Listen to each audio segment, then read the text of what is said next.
ایک دن امیر المومنین حضرت علی رضی اللہ تعالیٰ عنہ ابن ابی طالب مسجد کے دروازے پر اپنے خچر سے اترے۔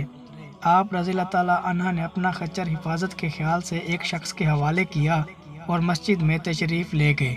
آپ رضی اللہ تعالیٰ عنہ کے جانے کے بعد اس شخص کے دل میں خیانت آ گئی اور اس نے آپ رضی اللہ تعالیٰ عنہ کے خچر کی لگام نکالی اور فرار ہو گیا۔ حضرت علی رضی اللہ تعالیٰ عنہ نماز سے فارغ ہو کر جب مسجد سے باہر تشریف لائے تو آپ رضی اللہ تعالیٰ عنہ کے ہاتھ میں 2 درہم تھے۔ یہ 2 درہم آپ رضی اللہ تعالیٰ عنہ خچر کی نگہبانی کرنے والے شخص کو بطور معاوضہ دینا چاہتے تھے، لیکن آپ رضی اللہ تعالیٰ نے دیکھا کہ خچر بغیر لگام کے خالی کھڑا ہے۔ بہرحال آپ رضی اللہ تعالیٰ عنہ بغیر لگام کے خچر پر سوار ہو کر گھر پہنچے اور اپنے غلام کو 2 درہم دیے کہ وہ بازار سے دوسری لگام خرید لائے۔ غلام بازار گیا، اس نے وہی لگام ایک شخص کے ہاتھ میں دیکھی۔ پوچھنے پر معلوم ہوا کہ ایک شخص یہ لگام 2 درہم میں بیچ گیا ہے۔